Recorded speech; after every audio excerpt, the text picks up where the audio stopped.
Less stress, more time, more money. Welcome to the Cash Flow Contractor. Interview. What's up, Cash Flow Contractors? Khalil here. We've got another great episode.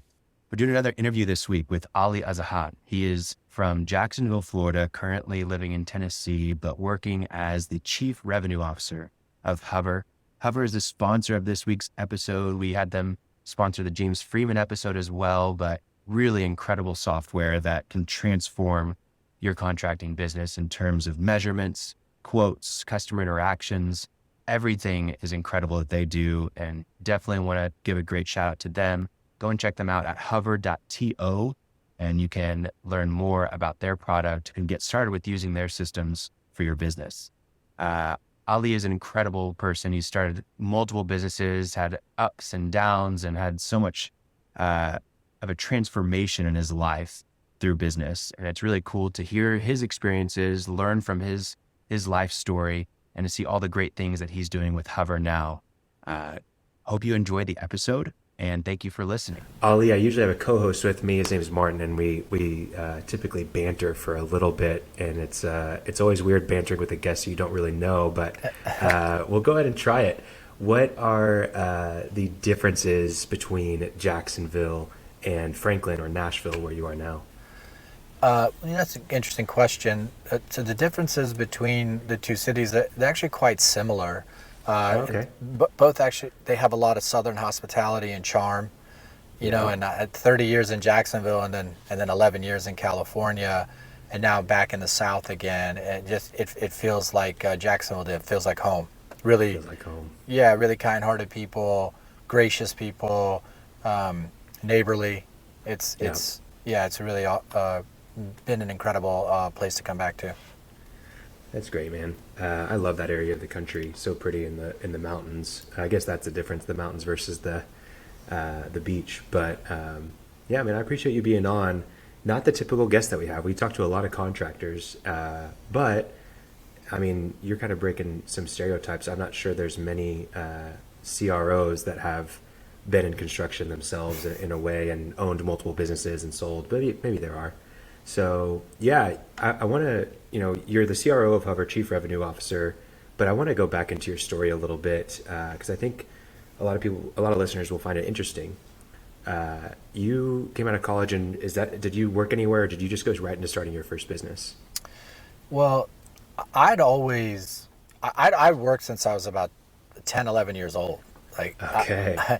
When we came over from Afghanistan because of the war with Russia, we didn't have a lot of means, and so I grew up trying to do everything I could not to put pressure on my family for the things that I wanted to do for myself, and so I was hustling neighbors to mow their lawns and deliver newspapers and newsletters and babysit people's kids and really anything I could do to try to take some pressure off of my parents' backs, and I think that really kind of sparked my entrepreneurial spirit. And when I was in college, I never finished college. I dropped out at the beginning of my senior year to start my first formal company, which was a technology business helping students find scholarship money to go to school on the internet. Yeah. That's cool. Did you? I'm assuming if that's the case, you had some experience. You got some scholarship money yourself. It's kind of a funny story. It wasn't funny at the time, but I'd saved up, I don't know, $3,000 or $4,000 when I was in 10th grade that I was really proud of, and I came across a service that said that they would guarantee that you would get scholarships if you paid for their service, which it turned out to be a scam that the FTC got involved in, and so I lost a lot of grocery bag and lawn mowing money. But fortunately, I had the type of upbringing where I'm not a quitter, so it really just fired me up and motivated me. And I spent my balance of my sophomore and senior year, I made looking for scholarships like a job for myself. And I ended up, after being motivated as much as I was, transitioning into college with about $60,000 in scholarship money. And I won 9 separate scholarships.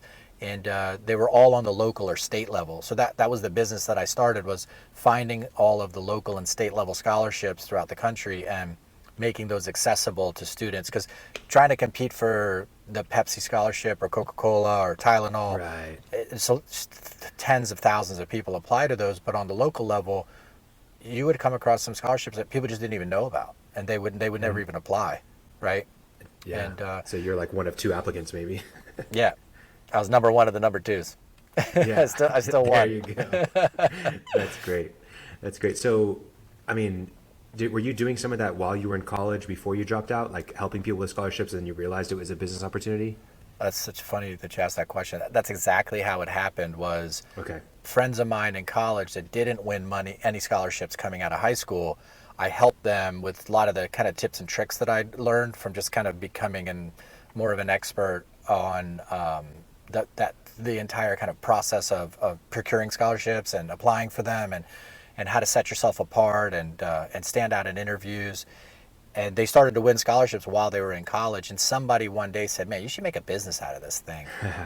And I didn't really take it seriously, because I was just like, I don't want to like make a book or CDs, because you got to remember, this is 1996 when I'm, Okay. Wow. to date myself. Yeah.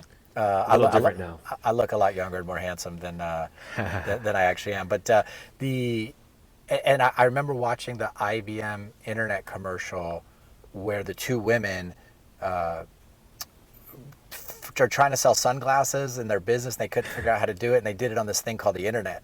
And then at the end of the commercial, it shows them as like on a yacht, and they're really rich. And I was like, oh, that's how I'm going to do it. I'm going to build a database service, but on the internet. And so that was my first business, was a consumer-based internet company that helps students find scholarship money to go to school.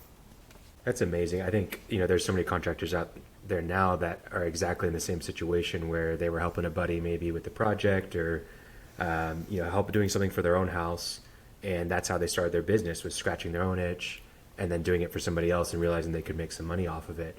But there's a real challenge to the evolution of a business owner there, because you start creating this business, but it's really a high risk job at that point. Of you've dropped out of college, now you're relying on this new business as your source of income.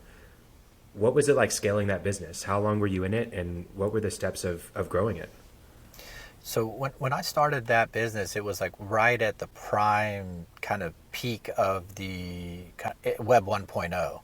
And Okay. so I was able to raise a couple $1 million for the company. And Awesome. I think at the largest point we had maybe 60 or 70 employees. But I had no idea what I was doing. It was a lot of instinct and getting a lot of help from smarter people than me. So the mentorship that I was able to surround myself with was what ultimately really helped give us the opportunity to be able to successfully sell that to a public company after a few years. And so that it was a constant not battle is not the right word. It was like a constant evolution of learning. Just I was fighting to learn as much information as I could, as quickly as I could. Yeah. That's the only way to succeed, honestly, is there's going to be so much uncertainty and change that you just have to embrace it and be the quickest learner and always be curious. So you're in that for a few years and you exit. How did you get into your next venture? Well, this is where it gets a little bit interesting. So the company that bought my business, they bought, I don't know, 7 or 8 other startups. And it was a company called Student Advantage. For people who remember, they did like college discount cards all over the country. They went public and was successful in that early 2000s timeframe. But when I left the business after they acquired my first company, and I started another business in the student finance space that it wasn't directly competitive, but it was the same industry. They weren't just going to let one of their founders go and start a business after they acquired them. Otherwise, they were nervous about a lot of the other founders that of the businesses they'd acquired, just that they could just leave and go start up another company that's similar. So I actually got sued for non-compete infringement not formally sued. The threat of a lawsuit was being applied. Okay.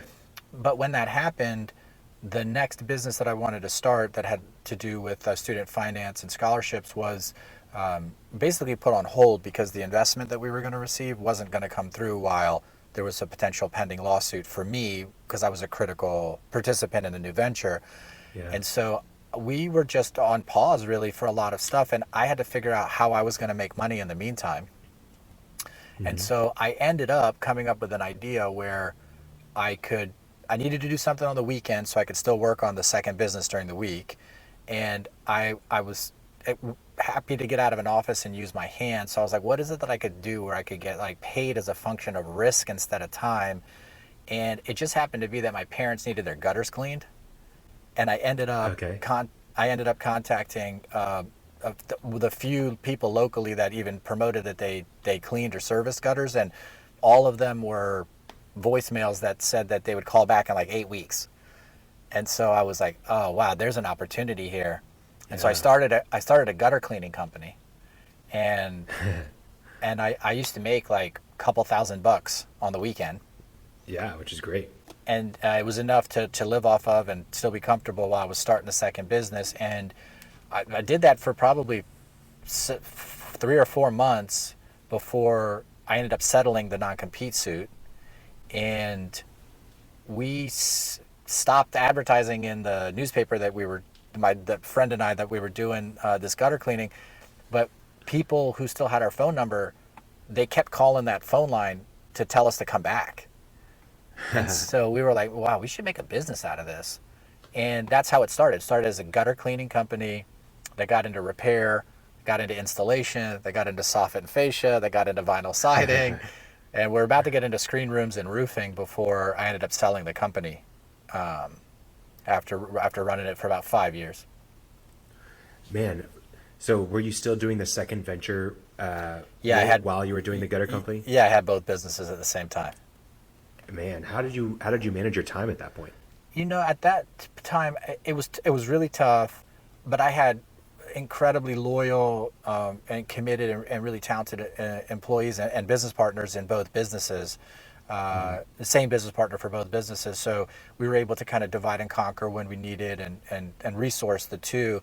But in hindsight, if I had to do all over again, it's really hard to launch 2 businesses at the same time. It's different if you have one that's scaling and it's out of its growth phase, but to do both at the same time, to be honest, I probably hurt the growth of each by trying to have both at the same time.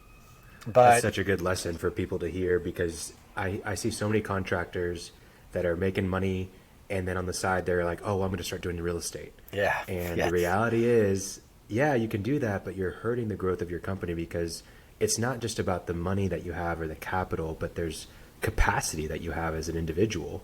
And when you're divided like that, it's actually a huge challenge. So really interesting that you were able to do it. What were you able to grow, that company for the gutters and eventually becoming basically a contractor more than just cleaning? What were you able to grow it to? How many employees did you have? What were you guys doing in revenue? Yeah, so we had, at its peak, we had 4 trucks that were running at the same time on the gutter and vinyl siding and soffit and fascia installation side. And we subbed out a lot of the vinyl siding, soffit, fascia work, so that wasn't our own employees. Sure, you're doing more of a GC. Yeah. And then on gutter cleaning, we had a couple of trucks. So there's probably 25 people that were employees, and we did a few million in revenue.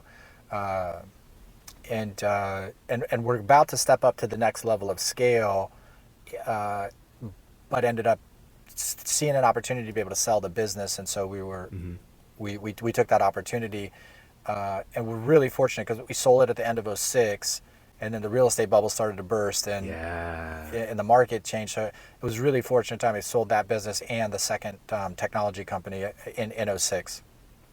Oh wow! So you sold the technology company too. How did that one scale?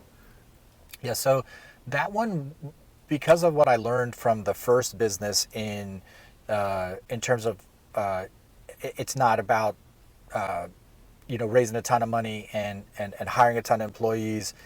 We wanted to run it a little bit more like a traditional company, like we were running the construction company. And so we didn't raise anywhere near as much money for that business, and we kept it super lean. There was probably 10, 12 employees in the business, and we sold it. We did a little over $1 million in revenue after a few years, and we sold it for just under $4 million. Wow. That's such a cool insight. How did you come to that realization after running the first company? What were some of the lessons you learned from that made you run the second one differently? Yeah, it was. I realized that a lot of the decisions that I was making was driven more by ego than it was by intellect, and I found myself becoming what one of my mentors and friends said is like, you don't ever want to be an empire builder. You're building for the sake of building size if that's not what's appropriate for what your goals and objectives are for the business. Yeah. And it taught me a bit the first business of just the requisite skill set that I didn't necessarily have to grow so aggressively so fast. And so I wanted to just more take my time in the second technology company to just scale it a little bit more efficiently.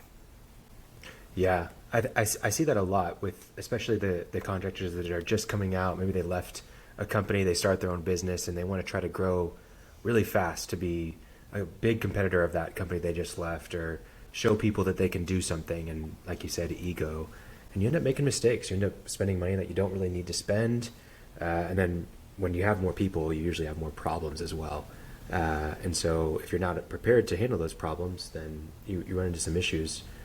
I want to talk about this fourth company that you started, because I know that there were some lessons learned from this one. You sell your both companies, construction side or gutters, siding, all that stuff, and the technology company. Where do you go next? Yeah, so at that point I really kind of just followed more of what my interests were.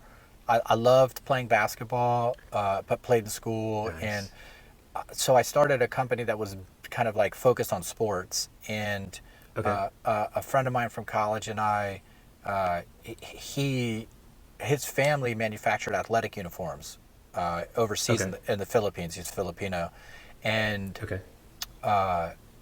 We love basketball. We played adult leagues together, rec leagues together. So he started to bring in uniforms from his family's plants to outfit the local sports teams that we were playing in the leagues. And it was really incredible stuff. The Philippines, unlike places like China, it's not mass production, high quantity goods. It's smaller quantities, but it's like custom goods. You get really great prices right.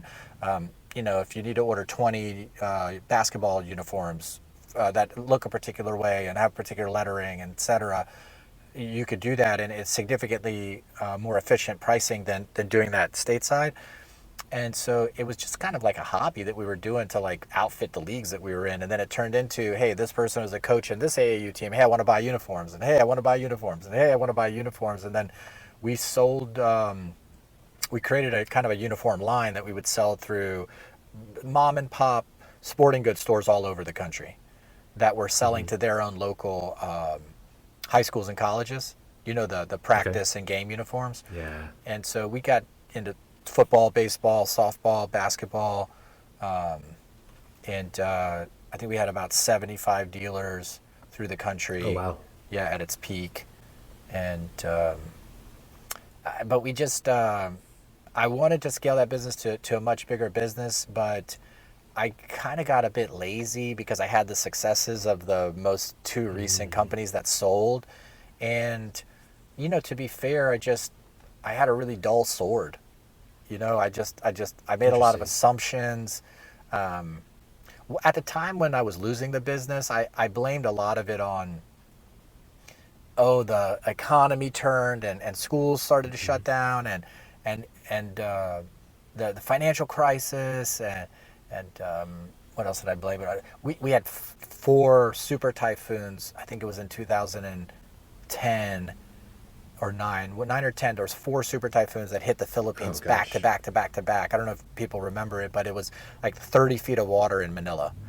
And that's where our manufacturing plants were. And it caused us a lot of problems. But the truth was, I wasn't actually taking the right ownership over what the real problem was.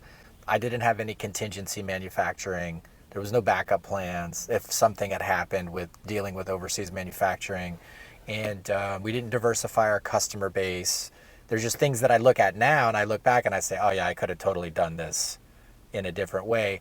At the time, because my ego was so involved, it was just easy for me to point the finger at all these other things that were happening to me as opposed to taking ownership of having kind of created a lot of those problems.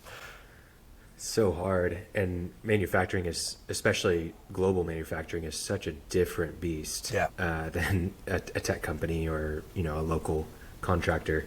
Man, so you had 3 successful exits from these other companies. What was the exit like for this one? The exit was, I took all of the money that I had and I put it in a barrel and I burned it. That's probably what it felt like. The interesting thing, Khalil, about what it felt like is that I didn't understand why at the time I felt this way, but it felt like a death.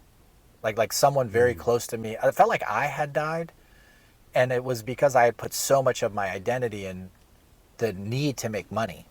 And when I was making money, I was the greatest guy in the world. It's so much confidence, and I was just like walking around Jacksonville, Florida with my chest puffed out and a big fish in a small pond, It was like a Louis Vuitton Don and spending money on my friends, and I just felt great.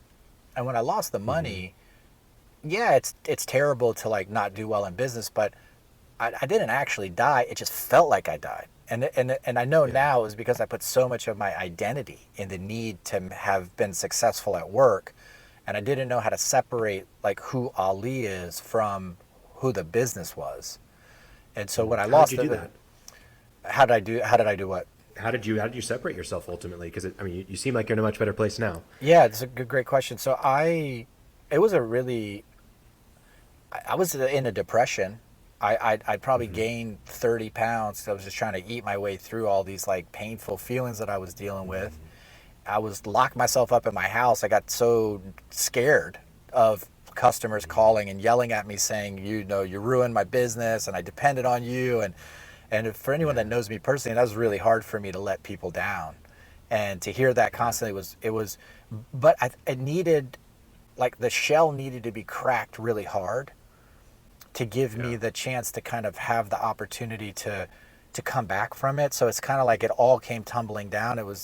Gave me that phoenix rising from the ashes experience. And I don't know, I feel very fortunate that I was able to not have that drive me into like substance abuse or any other things. Well, I guess the food, it was like there was definitely some emotional abuse in there, but there was a moment where I woke up one day and I was like, okay, it's time to start rebuilding this thing. And I can't put my finger. What triggered that? I just didn't want to feel that way anymore.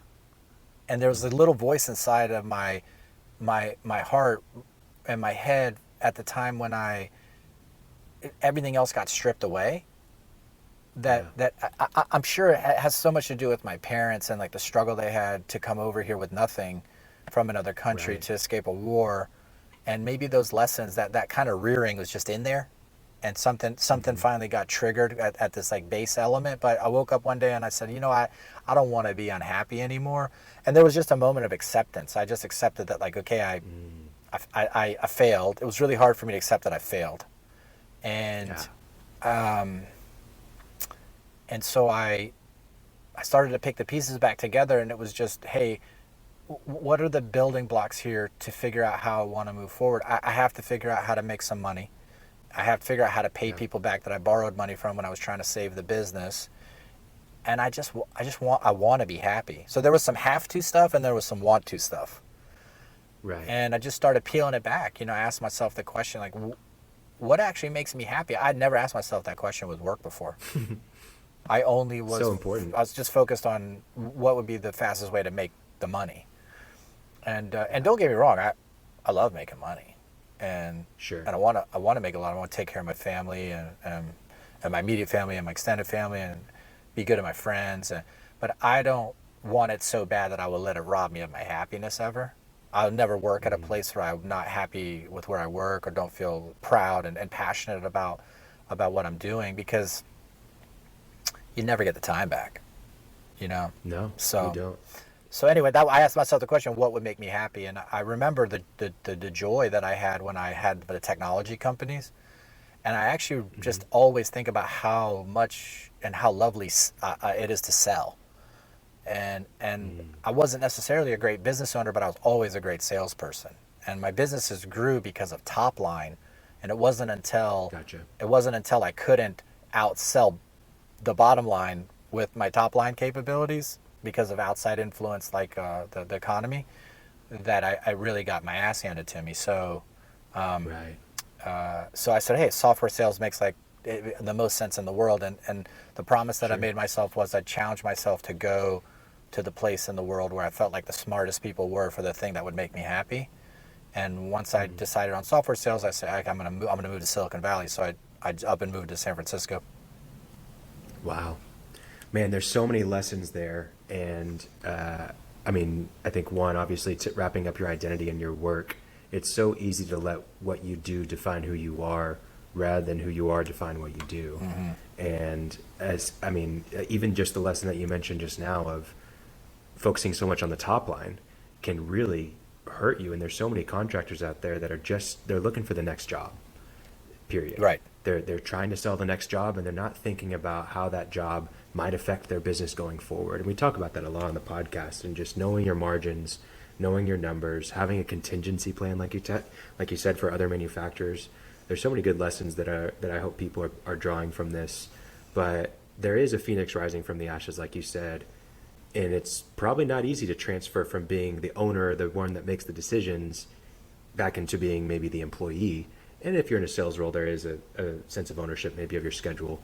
But what was that like? Where did you start? Did you get into like an executive level right away? I highly doubt it, right? You had to start somewhere. No, I definitely didn't get into an executive level right away. I was. It was very hard for me to admit the failure. I remember.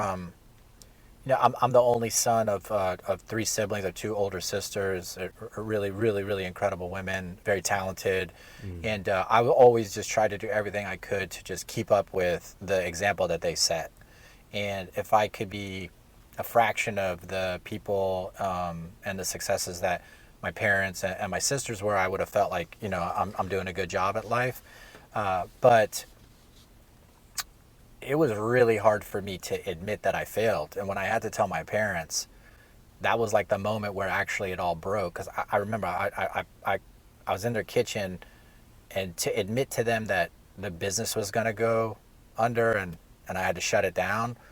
And I cried for probably 15 minutes trying to tell them the story, because I'd always wanted to feel like what I was doing would make them proud, so they could tell their friends and other family that, oh, look what my son is doing. And when I got past that part of my ego, all I cared about was learning. When I found the place that I wanted to work at, to get my first job in software sales, I wouldn't care if they would have told me that I needed to sit in the copy room and just staple the papers for the people that came in there. I would have read every single piece of paper and learned anything I could about that business so that I could have a discussion with somebody to show someone else how much I was learning, and then they would give me a chance to get out of the copier room.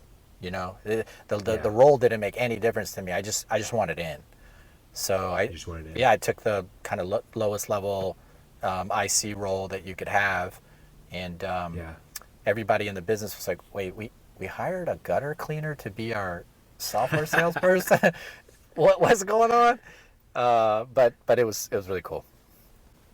Yeah, well, and I bet as if you do accept that and you have that humility, things actually tend to work out pretty well for you, better than in most cases if you do the opposite. Because there's the famous parable of don't take the seat of honor at the table, but be called up to the seat of honor at the table.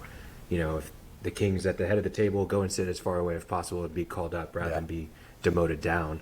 And it's a little easier to go up a ladder than down a ladder. So what was that like? I mean, I'm sure that you had a fairly quick progression up, right? Yeah, I got good at identifying where I felt like I would be motivated to succeed. Right, I broke down with just first principle thinking, what are the basic elements of like the definition of success and happiness for me? And being able to drive myself forward from there, it felt so good. I was just like a Peter Pan, kind of like floating around everywhere that I would go at work. And no matter what, I always had a smile on my face. And no matter what a boss asked me to do or what, no problem, I got it. No problem, I got you. Oh, nobody wants to volunteer? Okay, I'll do it, you know? And I was so determined to learn that it just became really infectious. And I also applied my business acumen to determining what would be the best opportunity for me. I didn't just go work for any company. I could have gotten a job as an SDR or sales development representative in a big company. I could have used my network to get me a job at a place that was just a job to have. But I profiled what I wanted the opportunity to be. So I wanted to work at a startup. I really loved the energy of a startup. I wanted to not be at a place where it was the first opportunity for the founders of that startup. I didn't know anything. I needed to be around people who were very experienced. And I wanted to work somewhere where it's a really emerging space with a really big opportunity for the company, and that they were focused on mission and purpose. They wanted to do something besides just make money. And so I found that in the opportunity of the first place that I worked at MongoDB, and it just was like the alarm clock for my life. It set my soul on fire. And if you love what you do and you're enjoying it, and it's not like work, life's too short to be somewhere that you hate. And as long as you're willing to put in the work and you're determined, you can put yourself in a position to be somewhere where it's the right fit for who you are as a person. And when those things come together, it was like magic. They didn't want to give me the job. I had to really annoy the people that were in the position as well. Why didn't they want to give you the job? I didn't meet one of the criteria for the job. Which was? I didn't have a college degree. I had no experience in software sales. Oh, come on. And you think about 2000. That's think crazy. about 2011. That was still really prevalent. That didn't change for people Sure. until the last 3 or 4 years in the technology space. But there was I never sold software before. I had no infrastructure software experience, no database software experience, and I was trying to ask to be considered for a highly technical enterprise infrastructure software sales job. And these folks are really talented. They're the people who founded DoubleClick that sold to Google for $5 billion. And it was like a upcoming darling of the software space type of startup. And it wasn't necessarily technically a probationary period, but they were definitely on the this guy's got a short leash. If this doesn't work out, we'll end it quick. But within 4 months, I was the top sales rep in the entire company, and then I was the top sales leader in the entire company for a couple of years. And my teams generated at 1 year 55% of the overall revenue. We went from 5 million my first year to 20 million our second year to 40 million our third year that I was there. Then we were on a trajectory towards 80 million that fourth year. Which was when I ended up leaving, but it was an incredible experience, and I enjoy every second of it, and I got to be around really, really. I'm talking a lot now on this podcast, but I kept my mouth shut a lot over there and just listened. Yeah, that's really cool. I think the combination of your humility plus that willingness to learn and the clarity that you had is honestly really profound. A lot of people don't have that clarity about what they want. And we talk about your vision really being what should guide you. And I think a vision for you personally is always, what do you want?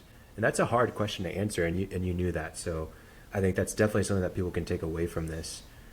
You've advanced throughout the tech world, and now you're a CRO, a chief revenue officer.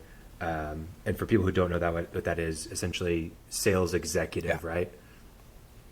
And you're at Hover now. Tell us a little bit about how you got into Hover, and how you've been there for. I think your longest this is now your almost 6 years, so your longest tenure in almost Yeah, anything, right? yeah. This is the longest time that I've spent on anything, one thing in my professional career, and Yeah, that's great. I'm really fortunate to have had the opportunity to come across AJ Altman, our CEO and founder. At the time that I was introduced to the business, I had gone from the first opportunity where I worked that was like set my soul on fire type of experience, and I blindly followed my CRO from MongoDB to the second company that I worked at in software sales at a time when there was a CEO change at Mongo, and there was a transition period, and I ended up moving on. And I the second experience wasn't what I thought it was going to be. I'll just leave it at that. But it was a really incredible learning experience. Yeah. It was much more difficult, I guess is a fair, nice word to use, but it wasn't what I was expecting, and it was really challenging to show up every day and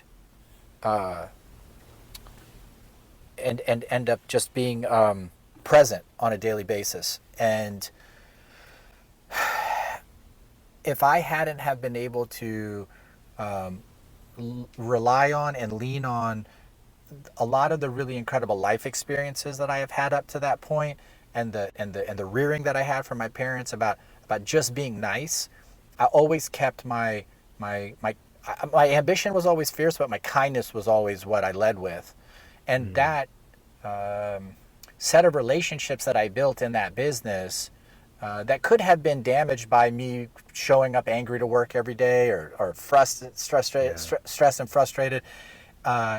That is what gave me even the opportunity to learn about Hover, because one of the coworkers that I had there actually worked at Intel straight out of college together with our founder and CEO AJ Altman. They became very good friends when he went on. His name's Vijay Sankaran. I love him. Vijay, if you ever hear this, I thank you so much. He went on to get his MBA from Columbia. AJ left Intel and went to the Department of Defense for a little while, but then volunteered as a Marine to fight in the Iraq War. Became a captain in the Marines. Oh, wow. But they'd always said they wanted to work together again, and Hover was their opportunity to do so. So he left the second company that I was working at before I did to come work at Hover, and he basically told AJ, "Hey, look, I know this crazy Afghani guy that I work with at the last place. He's our guy for sales. I know we're really early, but we're looking for like a sales leader type of person, and whoever else you're talking to, that's your guy." And so AJ started to talk to me, but it was at a time in my life where I was tired.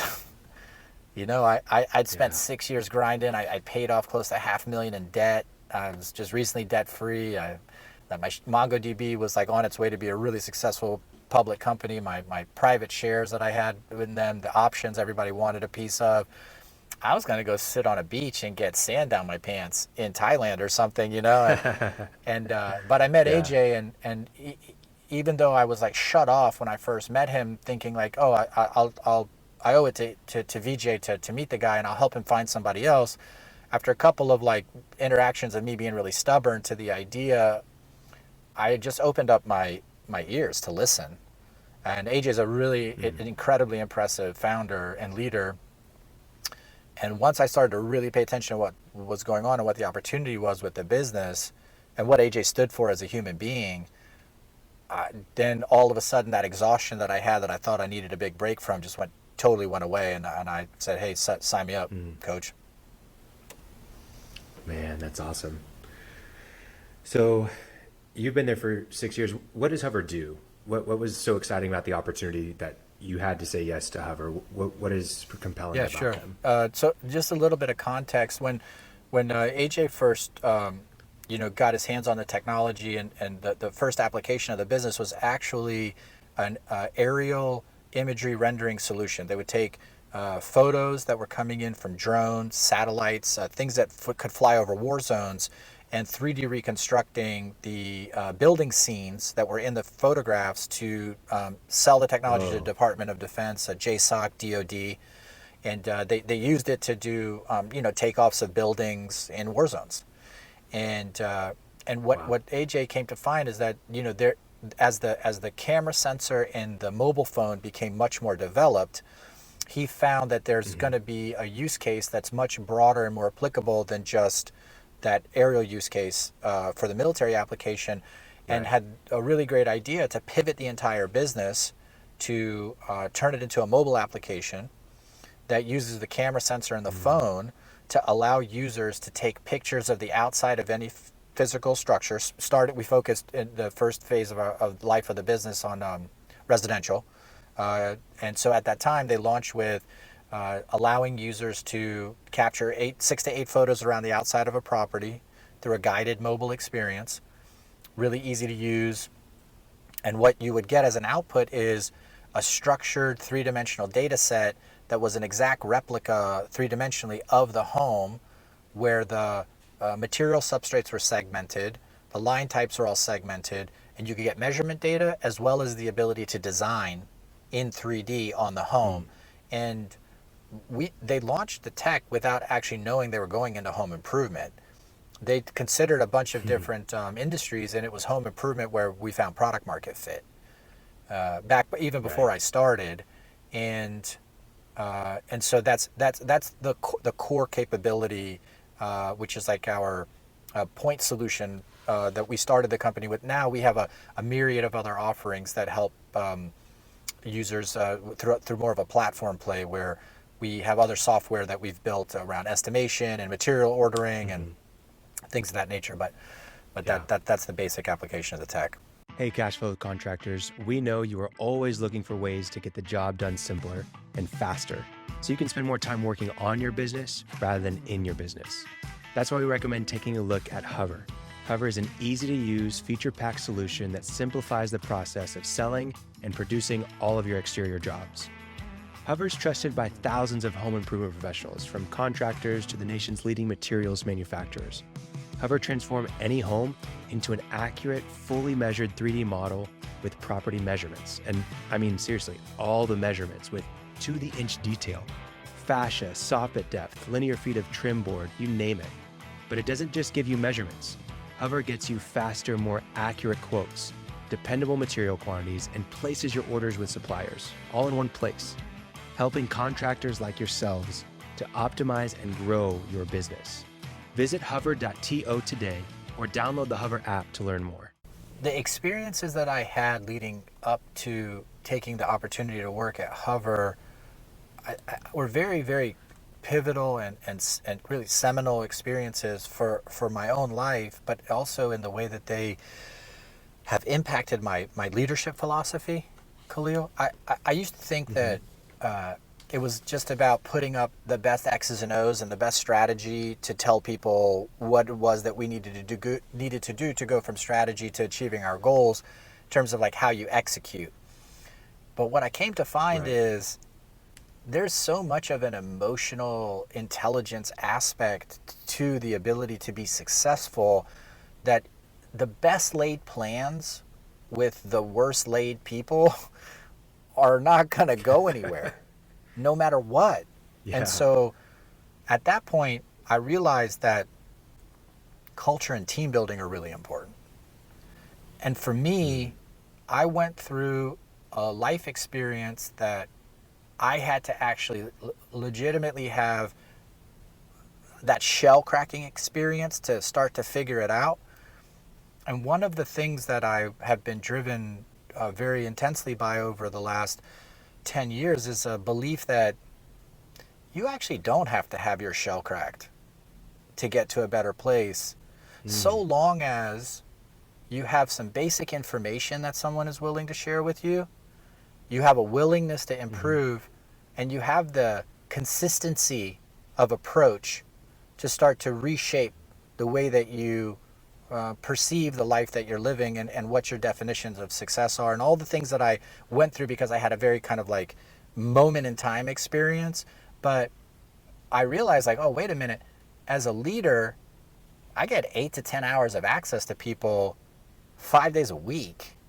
And if I can utilize that opportunity to share some of the things that I've learned for how I've been able to build a much more holistically wealthy life. It's a universal truth, you know. It can't not feel good for you so long as you have at least a willingness to be inquisitive.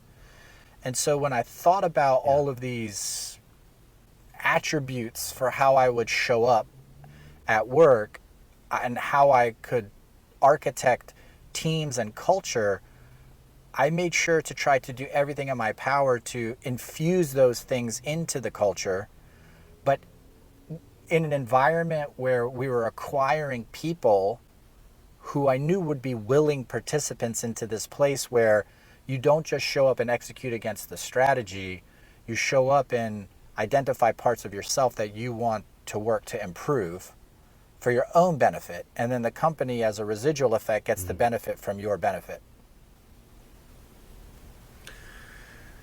Wow.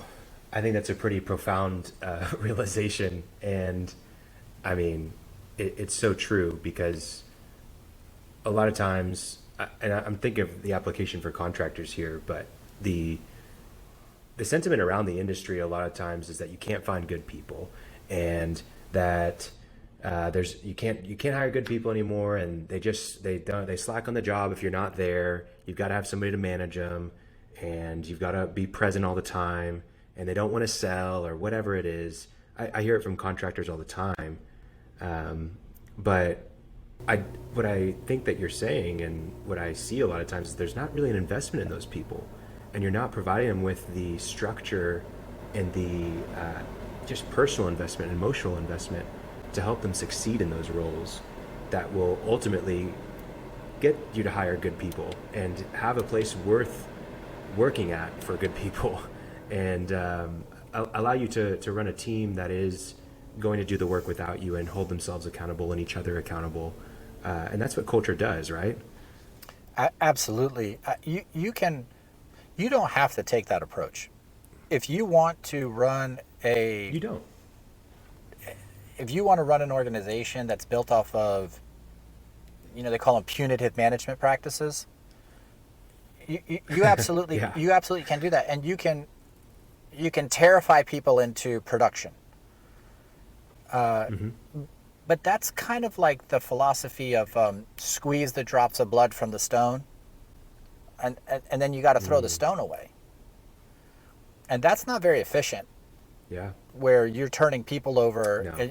and you have to re-ramp new people into the business on a more regular basis than you otherwise would if you actually just took that stone and kind of breathe a little bit of life into it and turn it into a gem.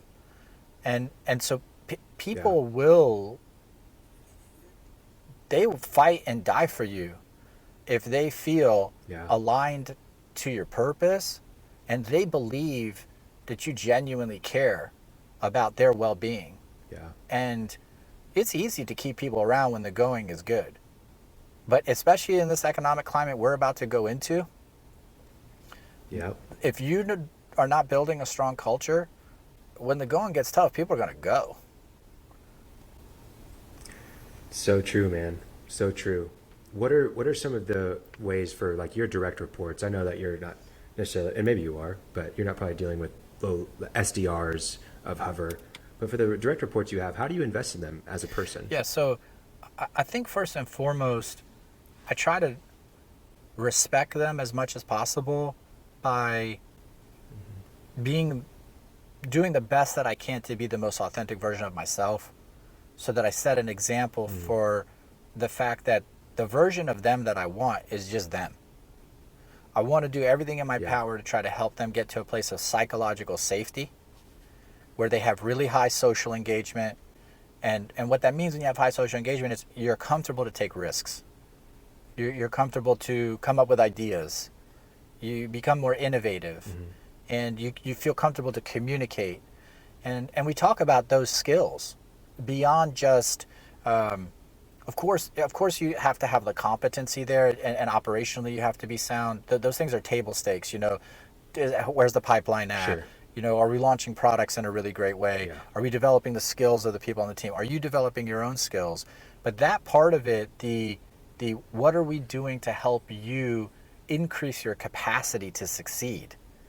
What are your own growth areas that you want to work on to be better over time, so that even if you decide to leave Hover, these skills that we work with you to develop, they're transferable. They're your skills, they're not Hover skills. And your hope is that that allows people to be more endearing to the business, because they know that the business cares about developing them in an environment where they feel worthy and validated, you know? Yeah. Man, that's so good. It's so much of a different approach, because a lot of times it's, man, what are you doing for me? I'm paying you a salary. Are you putting in your hours? But it's flipping on its head. What can I do for you? How can I help you in your career? How can I use this opportunity as a launch pad for you, and benefit from your success in this company as well? I think I want to talk a little bit and shift gears to hear about the sales that you guys do, because at a core level, you're helping construction companies that are working on the exterior of the home adopt technology into their process for selling and operations. And that's not a very easy thing a lot of times. We're seeing the tech industry get really ingrained into the construction industry, but it's coming a little bit delayed compared to other industries. So how do you do that? How are you successfully helping these contractors and getting them to adopt the technology that Hover's offering?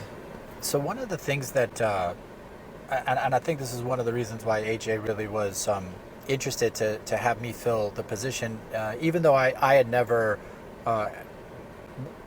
been fully responsible for running a sales organization before. I'd made it up to being a regional vice president in the company that I was at prior to Hover. But the combination of the fact that I spent all the time that I did in Florida, that I had the construction business, that I sold successfully at MongoDB, he knew that it's a very unique thing to try to digitally transform an industry, right? And it's not easy. And one of the things that you have to do is you have to meet the users where they are, especially in the beginning when you're trying to develop support and critical mass for the business. And what that meant was we needed to lean just as much on relationship as we did on the software itself, because the industry is so relationship driven. And I think a lot of the mistakes that most software companies make in the space, not all of them, but most software companies, especially ones that don't come out of people that work from the industry, is that they don't understand the power and the impact of the trust that you have to have with a contractor. And for some reason, I guess because it's just eluded the industry for so long, because of the nature of the trades and the crafts and working with your hands, and this technology wasn't at the forefront of adoption for contractors. There's some element of fear and anxiety towards that adoption process. And most contractors won't admit it, because everybody's got a hard time admitting that they're afraid of something. But if you can help take someone in a really simple way through what we call the 0 to 1 experience, the you don't know anything about our technology, we're not going to throw you in the deep end of the most complicated stuff that we do. It's really important for us to just give you stair steps that you can take to just feel comfortable to take that first step, right? Easy to understand, easy to adopt, easy to implement. And when we haven't done that in the past, it hasn't worked well. But as we've continued to mature and evolve in the space, and we've realized that, oh wow, this is about ease of use initially, and then once people start to gain their confidence with adoption, then you can absolutely get to more complicated solutions, but you have to stay there and stick with them. So, it's the reason why we came out with our new construction solution, where you can upload blueprints, and all it is just a file. Just upload a file. Like, if it's too complicated for you to start off downloading an app and taking pictures around a home, no problem. Use our inspection checklist feature. Use our blueprints feature, our new construction feature that allows you to upload blueprints and get takeoffs from blueprints. There's things that are really simple to just get going. And then once you get going, then we can kind of like elevate the adoption to the next solution. Yeah. You know, what I see a lot of times for contractors is there's not necessarily the concern from the owner or the decision maker who's looking at the software, but he's more worried about some of these techs or entry level people in his company that are going to have to use the software, and, you know, probably more from his side or her side, I'm going to have to train these Right. people in this. What does that look like, and how do you address that? So it kind of goes back to one of the value props that we actually espouse to contractors, because training and enablement is a really, really hot topic for folks, especially when it comes to the dynamic in the industry today, where contractors are not hiring salespeople and folks in their organization that are experts at being tradesmen and craftsmen anymore. It's people who actually know very little about the trades and the crafts. And that's one of the reasons why they're so big on Hover, is because our technology, the measurement output, the 3D model, it helps obfuscate the need to have to understand those things, and it really shortens the ramp time of the employees that are coming into the business. And so it simplifies the enablement experience for the customer. But in terms of the specific adoption of our own product, we have staffed and resourced a dedicated customer enablement team, and their only function and their primary responsibility, not their only function, but their primary responsibility is help users gain comfort on how to utilize the tech as a resource after they've decided, we want to go with Hover. Don't just leave it at their front door and say, okay, thanks, we appreciate you. Go learn how to do this on your own, right? So we have a big investment on education and training. Yeah, that's great. And I think the point you made is so true. There's so many. The construction industry has to get younger too. There have to be more people coming in that are younger, and if you are getting a younger person into your company as a contractor and they don't know how to take a picture with their phone, that's a unique young person, I would say. But also, it's nice that you don't have to get them up on a ladder taking measurements of so many different things. You just have them take a picture. And I think that's a real big difference maker. And it kind of got into my next point of, for contractors, systems are such a big, important thing that need to be standardized, but there's not enough time, I guess, for contractors to really get to them, is what we find. And I think technology is really important because it almost can set your systems for you.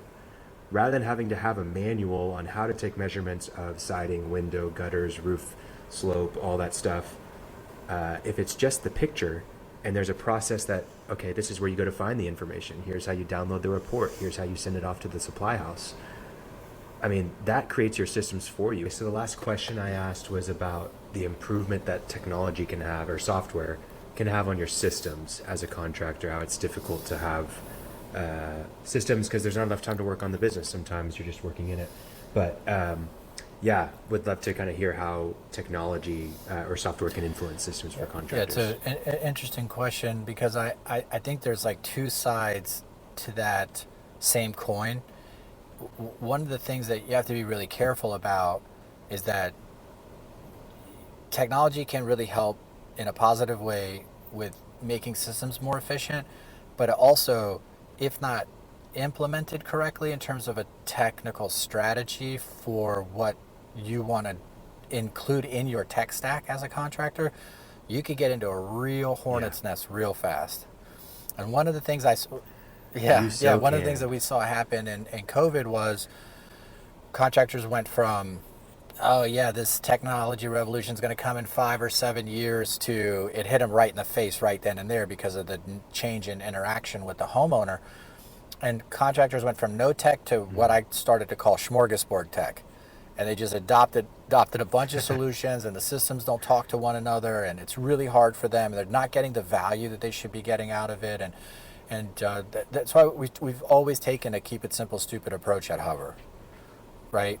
And if you are very thoughtful about the way that you implement a technical strategy, and we work with a lot of contractors on, not even with our own Hover solution, but in general, and what a great tech strategy could be for them as they get started.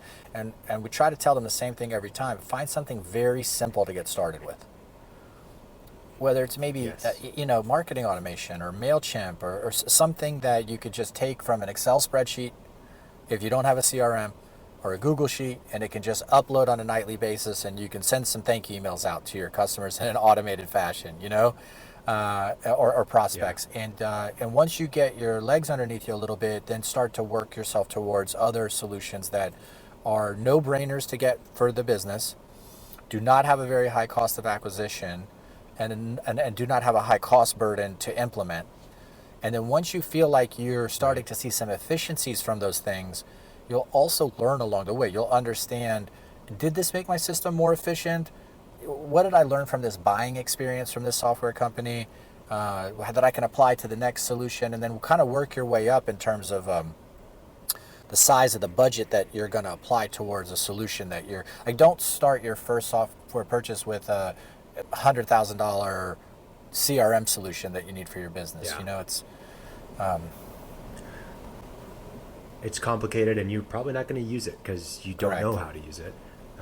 And you're also not going to have habits around it. So much of software being productive for you is that you have a habitual use of it, that it's integral to your workflows on a daily basis. And if you're not doing it on a daily basis, it's not a habit, you're less likely to use it. And if you're paying $100,000 a year or whatever it is for your software budget, It make doesn't, sense. and you alluded to it earlier, Khalil, which is your users have to be bought into it. If you buy it and the Yes. users don't use it, it's a problem. Yeah, big Luck. problem. Yeah, and you have to model Right. that behavior for them, right? You can't just buy it and expect the user to use it, and they need to figure it out. Why aren't you using this? I can't stand when someone's not willing to do the work themselves, but they expect Yeah. someone else to do it, and that happens a lot of times with the software, where the reason why the team's not bought in is because the leadership isn't bought in. So it's so interesting. What I like about Hover is it is easy enough for you to use. It is a simple tool, right? Taking a picture is not very difficult on a Right. phone for most people. So I think it definitely falls into that. Maybe one of the first things you can get is a tech stack. What are some of the other objections that you find common among contractors towards technology in general, maybe even Hover Yeah. specifically? So some of the things that we hear on a regular basis that we've learned to address in our sales process, which is now much more customer centric than it's ever been before. Our objective is to find out what pain points and problems you're trying to solve and see whether or not Hover makes sense for you, first and foremost. But Right. when we've been kind of going through this evolution as a sales organization, we ended up finding out that if you can't do two things, if you can't fit within the workflow, you better have a really strong value prop to get them to try to consider a change to their workflow. And that value prop includes the kind of the WIFM, the what's in it for me at the user level. Because if the user can't see a value in the software solution, they're absolutely not going to make change to their current process. Because as you know, really good contractors are driven by strict process.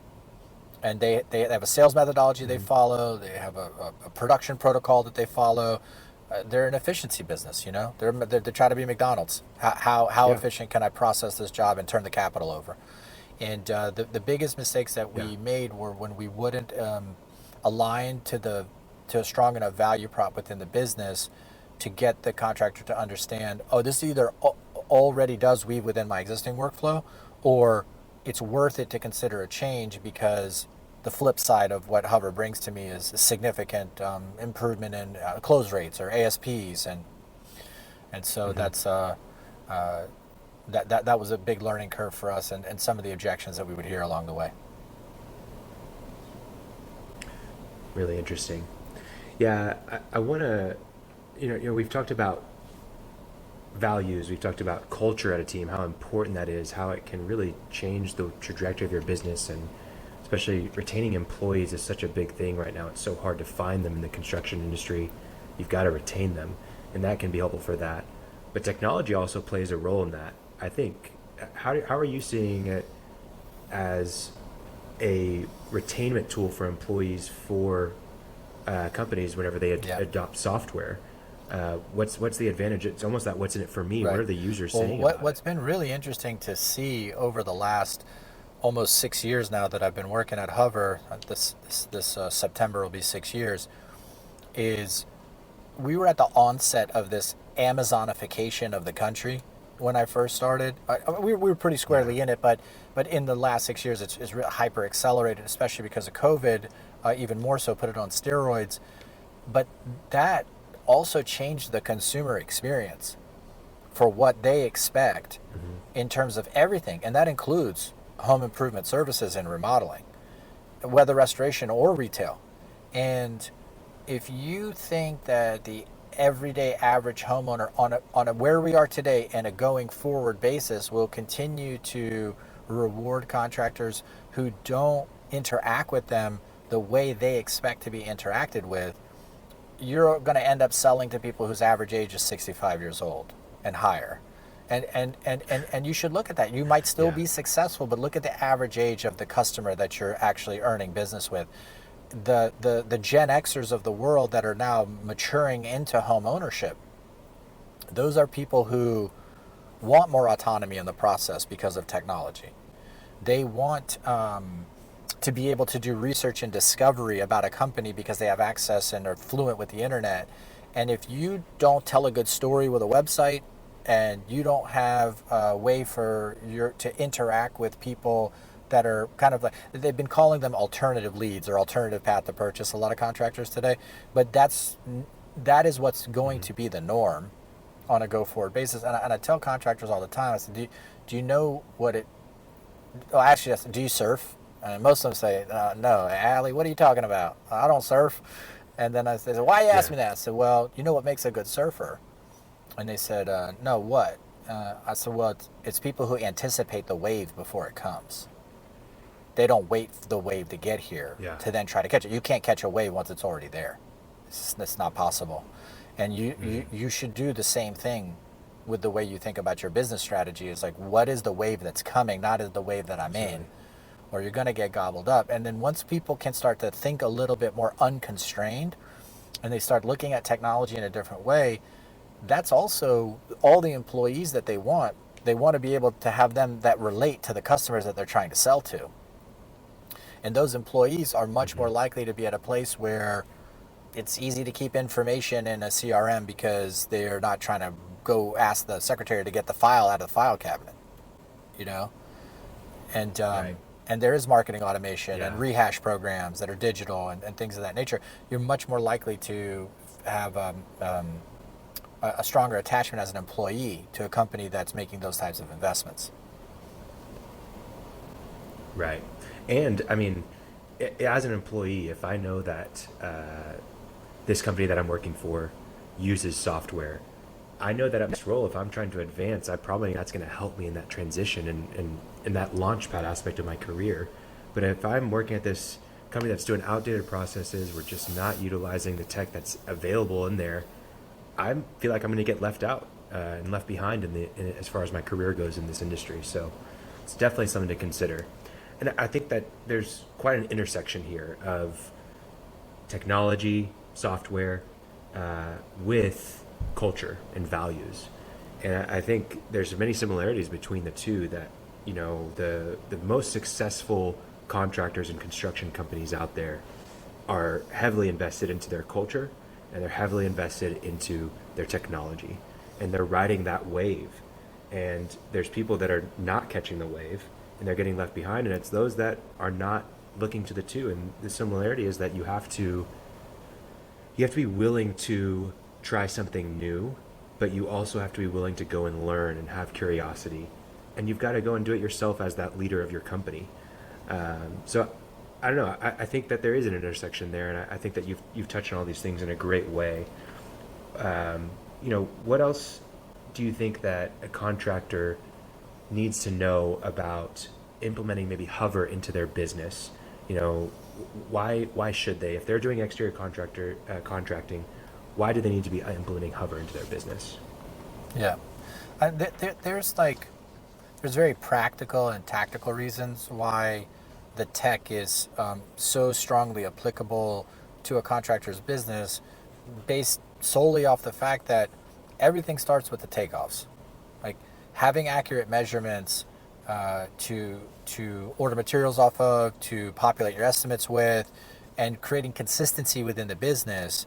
The customers that start to adopt Hover, that then decide that they want to go more aggressive with our software, we quite often hear, hey, we no longer have a war between sales and production. Hover is our standard of truth and our gold standard in the business. If anything's off, we just point to the Hover. It deals with any conflicts that we have. And that actually is just the starting point of dealing with us with the measurements. The other aspect is, I would put us up against anyone else in the industry in terms of the service that we provide to our customers. If you look at how much we invest and spend for customer operations, our customer support staff is, we publish a phone number. I ask That's so uncommon. It's days. uncommon. And you talk to a person. If you need help and you want to pick up the phone and call, we will answer the phone. And more often than not, we are answering that phone within 1 minute of the time that you're calling, 95% of the time. And if it storms or something and it spikes, that average flexes a little bit. But I've asked, I don't know, 500 contractors how many times they've been on the phone with EagleView customer support. And any other measurement provider's customer, I don't mean to just single out EagleView, and it's either zero or a very small number. And we genuinely care, not that others don't, but we put our money where our mouth is about providing the resources for our customers to be successful as they look to adopt something that might be new and not as easy for them as figuring out how to use a new drill. Yeah. And so the service levels that we provide, the brand that we're trying very, very hard to promote in the industry is one that cares. We genuinely care about the success of our customers, and then our success is a byproduct of that success. If we could grow 1,000 more contractors into $25 million a year contractors, that's where real money gets made, because you're increasing the size of your own TAM with the existing customers that you have. Yeah, man. So good. I think that's such a smart business model, and investing in the current customers you have with that support and differentiating yourselves as well. I love that line of, we actually publish a number. We had a guest on 3 weeks ago, that they don't publish their number specifically, but it's for a good reason. So I want to end with this question. You mentioned the wave. The best surfers can anticipate that wave. What is the wave for construction technology and technology inside of the construction industry for you? What are you anticipating? Yeah, with the near-term wave and where we are at today, being able to create a seamless technology workflow that can provide a homeowner a facilitated experience to help simplify the process of procuring home improvement services is really mission critical for contractors to be successful. The consumer doesn't have the patience to go through a process that's like opaque and uncertain, and make a $25,000 purchase not knowing what it's going to look like. Maybe people will still do that, but you're going to be more successful if you give them that information, education, insight, and if you can do it through technology versus not. And then as we move forward into the future, that world is coming where the entire process is going to be facilitated with technology, and the consumer is going to be able to start to do the majority of, if not all of it, on their own. And staying ahead of that curve over time. I'm not saying that's going to happen in 12 months, but I'm telling you it's not going to happen in 12 years. Yeah. And people are working to figure out how to create that Amazonified experience for the homeowner. And being able to adopt technology as a strategic advantage for your business, as a lever and a weapon that you use to help you stay on that curve, allows you to continue to be a player, to understand how you can monetize the shift in the behavior of the consumer over time. Yeah, man. Yeah. Reduce the friction as much as possible, right? Yes. To provide that frictionless experience. And if you're the contractor out there that doesn't take notes inside of their CRM and is just kind of keeping things in their back pocket in their mind, and not answering the phone, not providing a one-stop close for your sales process, all those things, then you're definitely giving the customer some friction in that process. That's right. So I think Hover provides that ability to do that in a great way, and I think that contractors will benefit from adopting Hover as a technology, but also implementing it into their tech stack as a whole. So that's great. Man, Ali, I really appreciate your time on the podcast. You've given some incredible information and storytelling of your experiences, and for sharing through all of that. I just love learning about your story and how humility has played a role in that. And it's such an important thing for business owners to hear, because ego probably is what has driven so many of us to start a business. And as soon as we were able to let go of that is when we really start to make strides, both professionally and personally. So thanks for sharing your story, man. Thanks for everything that you've done with Hover. How can people connect with you if they'd like to? LinkedIn, I know you're there. Yeah, I'm on LinkedIn, and I try my best to. I always answer messages that come into there. I haven't posted as much in the recent this year than I have in the past before, but I'm always keeping an eye on it, and that's probably the best way to get in touch with me. My email address is really simple: ALI, like Muhammad Ali, ALI at hover.to, and I try to be as accessible as possible for folks if they reach out. And I really appreciate the opportunity to have met you and to get the chance to be on the show. And it's incredible that you're providing this resource for the amazing small business owners and contractors that are out in the market doing incredible work for the country. And so it was a privilege to be here, and hopefully it can be a help to even one person. Thank you so much, Ali. I appreciate it. Yeah, Take care. Take care, Khalil. Hey, Cashflow Contractors. Hope that you enjoyed that episode with Ali Azhar. I want to give a huge thank you to him for sharing so much about his life stories, the lessons that he's learned, and the revelations that he's had as a person through business. I hope it was valuable for you, as valuable as it was for me. There's many things that I need to go and think about myself. But also want to give a shout out to Hover, our sponsor for this episode, hover.to. If you're an exterior contractor, you absolutely have to check them out. They're an incredible product that's going to transform the way that you measure jobs, the way that you run your team, the way that you run your sales process, and the way that you interact with customers. Everything is just so done for you that it's crazy where technology is today. Check it out. Don't settle for other softwares, because Hover is absolutely the market leader, and it's for a reason. So go use their product. Thank you to Hover. Thank you for listening. Go share this episode with your peers in the industry, and check us out on social media. Appreciate it. Hey, Cashflow Contractors. We all hate when projects get off to the wrong start. The margin of error can be so costly, but thanks to Hover, the home improvement experience becomes more simple, efficient, and transparent. Accurate measurements, collaborative design tools, and dependable estimates are all ways Hover helps you serve your customers better and improve your operations to grow your business. For more information, visit hover.to or download the free Hover app today.